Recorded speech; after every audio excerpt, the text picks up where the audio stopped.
Es war eine liebe Zeit, die gute alte Zeit vor Anno 14, in Bayern gleich war. Damals hat noch seine königliche Hoheit der Herr Prinzregent regiert, ein kunstsinniger Monarch, denn der König war schwermütig. Das Bier war noch dunkel und die Menschen waren typisch, die Burschen schneidig, die Dirndl sittsam und die Honoratioren ein bisschen vornehm und ein bisschen leger. Es war halt noch vieles in Ordnung damals. Denn für Ordnung und Ruhe sorgte die Gendarmerie und für die Gerechtigkeit das königliche Amtsgericht.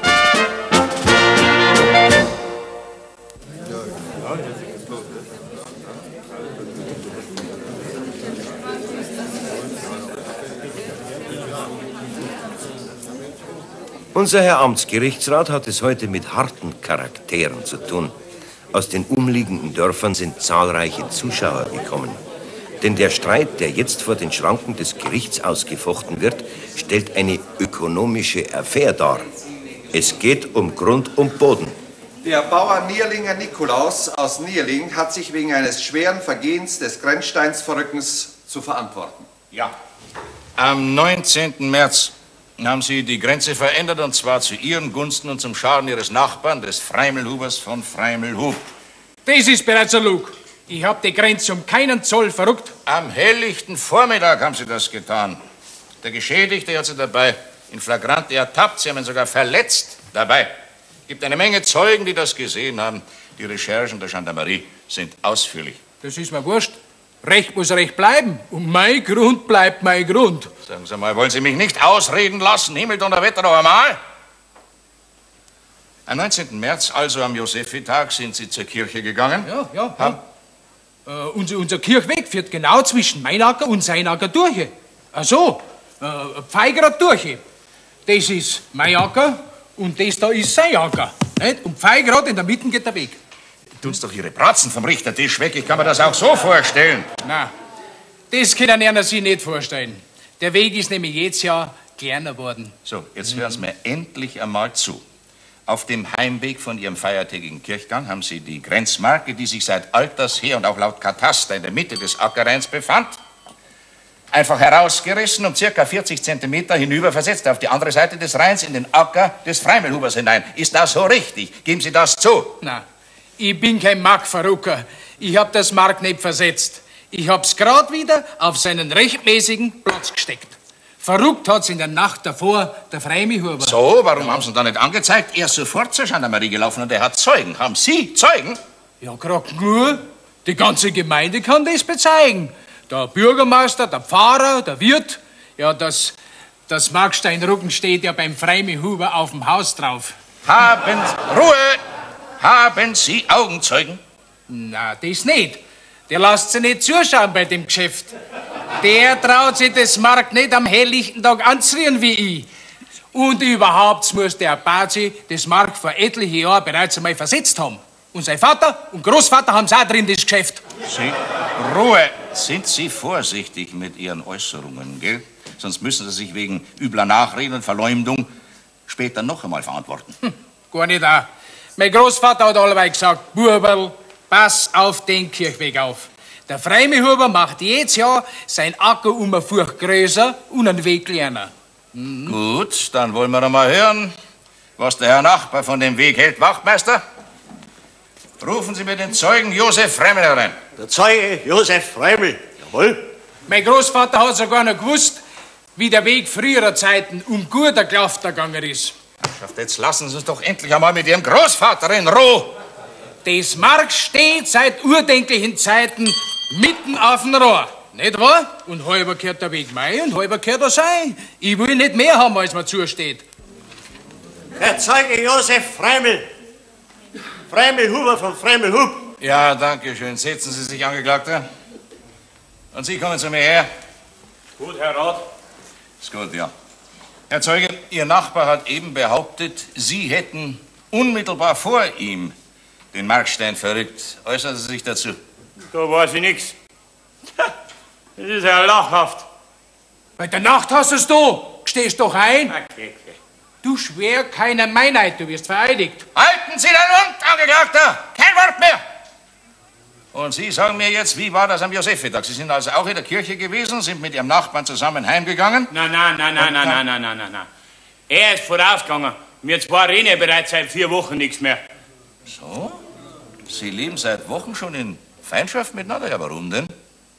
Naja, das ist eine eigene Sache, die gehört da nicht her. Ja, verzeih's nur, genier dich nicht.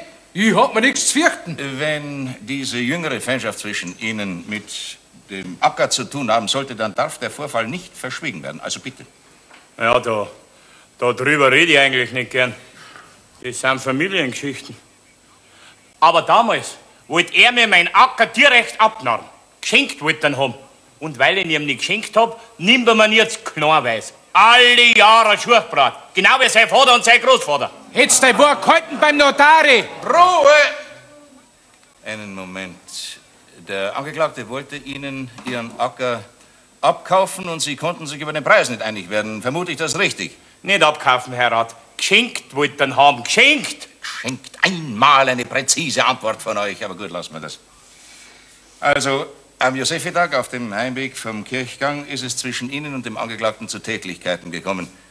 Also berichten Sie darüber. Ja, mein Herr Rat, da gibt's nicht viel zum Berichten. Er ist gut 20 Meter vor meiner gegangen. Und da, wo mein Wiesen angeht, beim Markstein, da ist er stehen geblieben, hat sie buckt, hat das Mark ausgezogen und hat's auf meinen Grund rüber versetzt. Nachbar, sag ich, mach dich nicht unglücklich, setz sofort das Mark wieder zurück. Drauf hat er mir mit der Faust das Gesicht reingeschlagen. Ja, nachher, sag ich, ja, nachher bleibt mir nichts anderes übrig, dann muss ich dir sagen. Und das ist gewesen am Josefitag, an meinem Namenstag. Und Sie haben ihn angezeigt, Ja, freilich. damit uns beim Gericht Arbeit nicht ausgeht. Ja? Was? Setzen Sie sich, Herr Zeuge. Wachtmeister, rufen Sie mir den Zeugen Kottmeier herein. Der Zeuge Kottmeier. Jawohl. Heute wär's wieder nichts mit dem Mittagessen.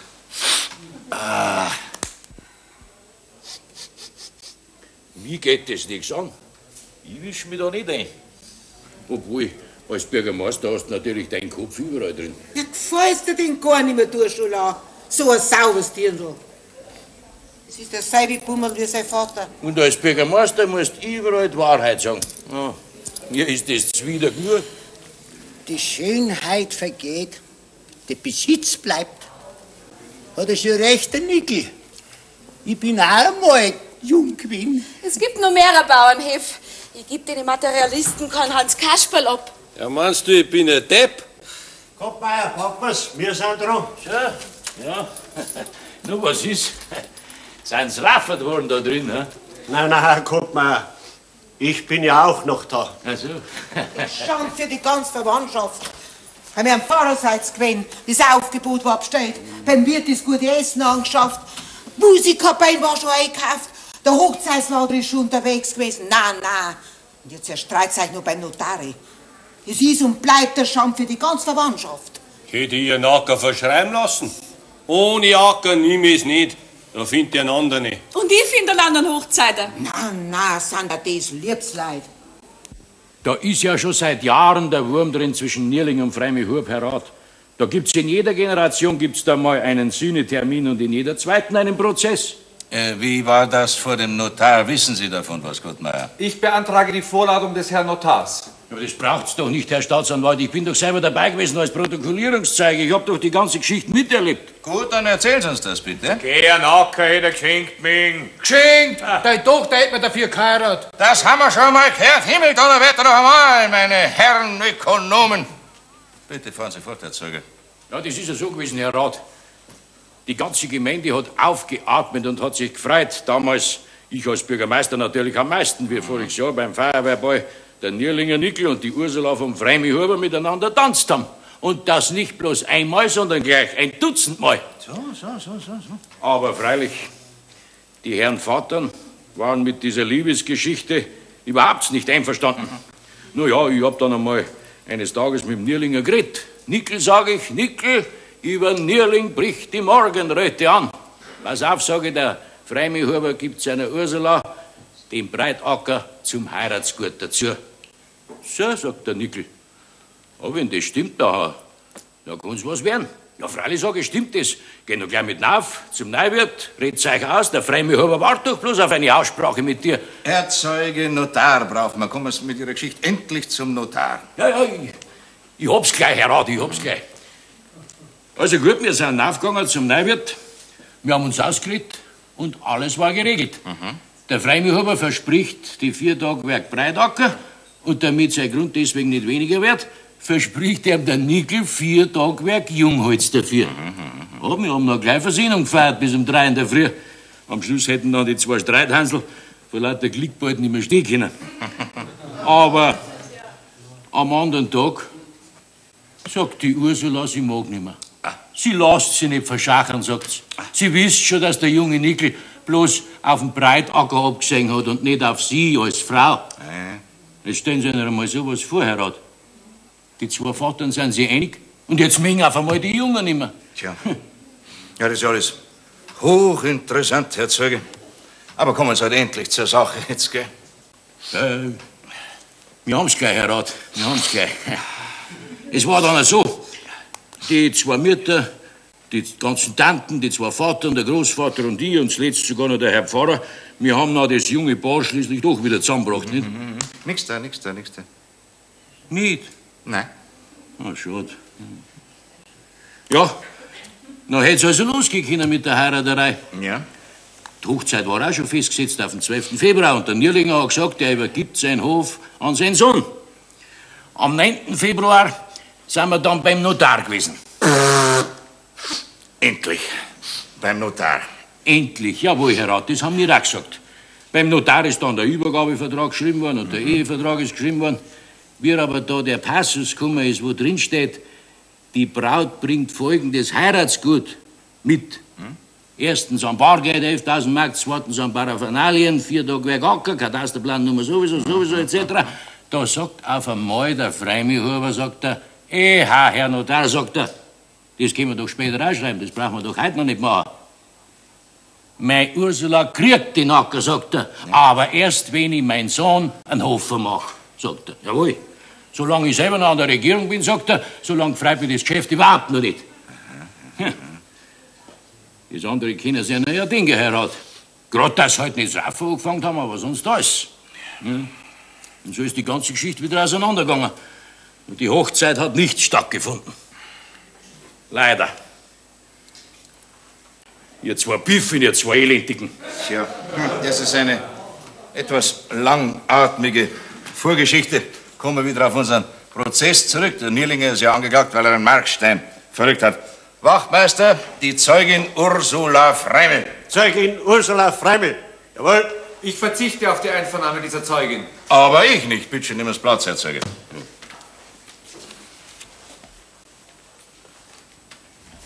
Hans Wursten. Ich lass mir mein Acker, mein Sonnenges heute nicht abnehmen von den Schuften schon gar nicht. Da sehen Sie, Herr Rat, der Mann ist unversöhnlich. Und dabei hätten wir seine Tochter geheiratet und hätten ihm dazu noch 4 Tage Werk Wald draufgezahlt. Die Zeugin Ursula Freimel, Freimühlhuber Tochter von Freimühlhub. Ich danke schön. Kommen Sie ein bisschen näher, Freund Zeugin. Ich habe an Sie eine wichtige Frage zu stellen. Ich lass mich nicht verkuppeln. Ja, nun nicht gleich so gar. Wer redet denn vom Verkuppeln? Das ist doch nun wirklich ganz und gar nicht der Fall. Das gefällt mir ja gerade so gut an dem Prozess, dass ihr aus freien Stücken selber aneinander geraten seid, ohne Agentur, ohne elterliche Nachhilfe. Na, wenn das keine Liebesheirat gibt, ne? Ach, wer mich ohne Breitacker nicht nimmt, der kriegt mich überhaupt nicht. Ui, ist die Rass. Brav, Ursula. Ganz brav. Ruhe. Ruhe! Wachtmeister, rufen Sie mir den Zeugen Nierlinger Nikolaus Junior herein. Nierlinger Nikolaus. Jawohl. Nein. Bleiben Sie ruhig stehen, Jungfer Zeugin. Ich möchte euch gern zusammen vernehmen. Herr Vorsitzender, darf ich bemerken, dass wir einen Strafprozess durchführen und der Angeklagte das Verbrechen des schweren Grenzsteinverrückens angeklagt ist. Ja, Herr Staatsanwalt, herzlichen Dank. Das weiß ich schon und ich glaube auch, dass ich zurechtkomme. Aber schauen Sie, zwischen Theorie und Praxis besteht halt hier und da mal so ein kleiner Unterschied, nicht? Ja, aber es besteht immerhin ein Zusammenhang. Ganz recht, jawohl. Der Zeuge Nikolaus Nierlinger. Nierlinger Sohn aus Nierling. Ja, Nierlinger Sohn aus Nierling. Kommen wir so ein bisschen näher.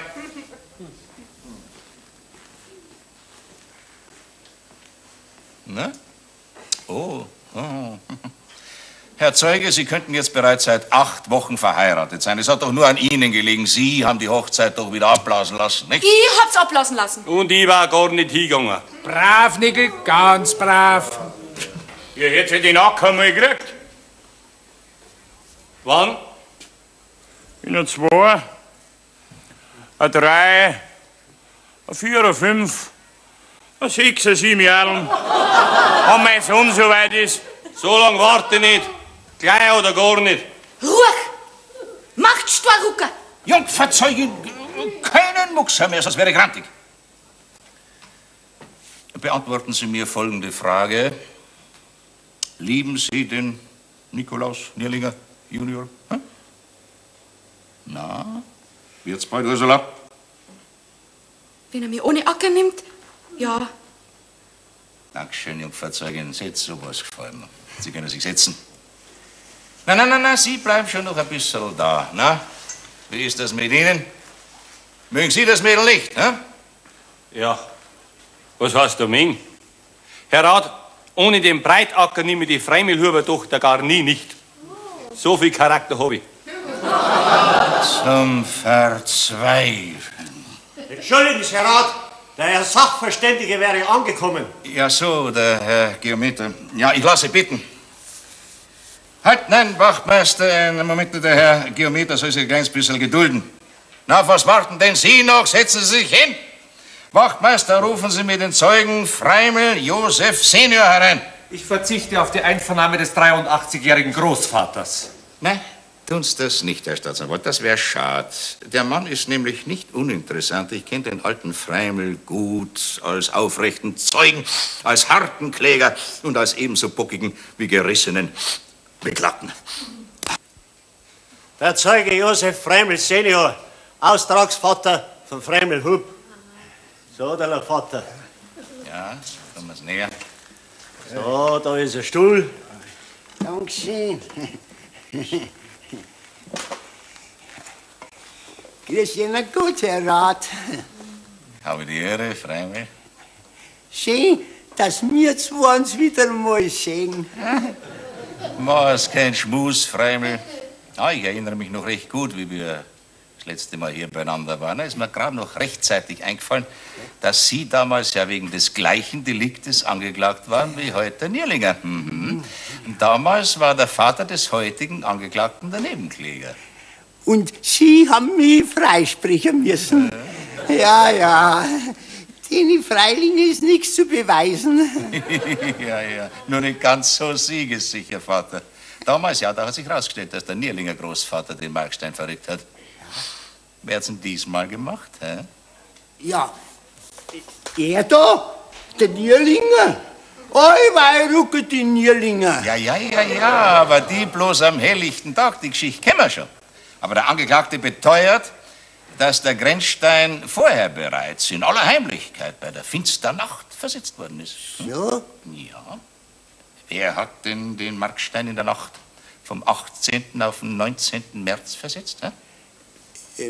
Möchten Sie wissen? Ja. So. Ja.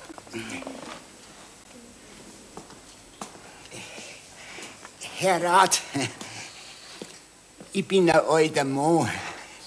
Mich tat's gefreien, wann die Geschlechter einmal zusammenkommen.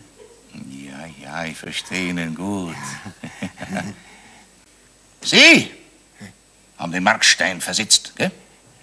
Sie sind so lieb und leugnen Sie es nicht. Ja, wie hätt's denn nach der verblasenen Hochzeit weitergehen sollen? Ja, Ihr Motiv in allen Ehren, aber Markstein verrücken ist und bleibt halt ein Verbrechen. So? Ja. So, Vater, jetzt nehmen wir Platz auf der Zeugenbank. Ja. Herr Staatsanwalt, ich hoffe, Sie erheben gegen den Austrager keine Anklage, nicht? Gut. Herr Wachtmeister, so, jetzt bitten Sie mir den Herrn Geometer herein. Aber zu mir ständig Angeklagte sagen, das mag ich. Ja. Wo Sie genau gewusst haben, Herr Rat, dass sein Nierlinger nie einen Markstein versetzt. Geh, Herr Sauf. In unserer Gemeinde macht sowas überhaupt niemand. Wir haben nur anständige Leute in der Gemeinde. Da hat er recht. Der Herr Sachverständige. Ach ja, bitteschön. Herr Vorsitzender, Herr Staatsanwalt. Darf ich um Ihren Bericht bitten? Wir haben uns 8 Tage in Dürrling aufgehalten und wir haben sehr gründliche und umfangreiche Vermessungen und Prüfungen durchgeführt. Und das Ergebnis? Sensationell. Kein Maß stimmte. Kein Markstein befand sich am rechten Ort. Die ganze Gemeinde Dürrling, die muss seit Jahrzehnten, vielleicht sogar seit Jahrhunderten Marksteine verrückt haben.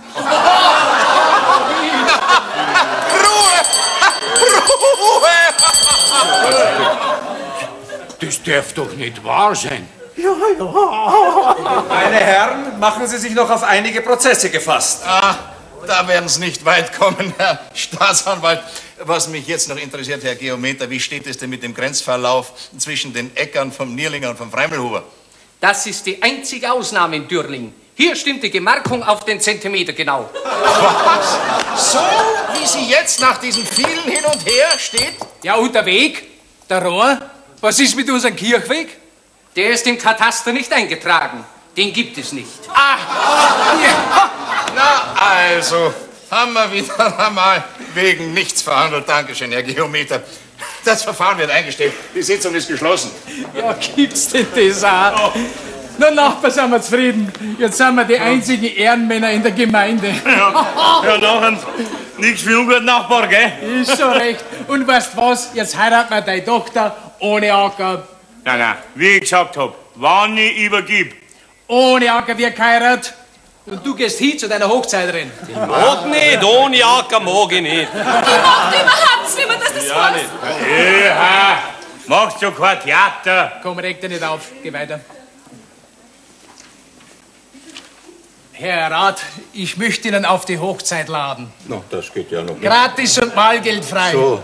Damit Sie Ihnen nicht ganz umsonst haben plagen müssen. Oh, vergelt's Gott.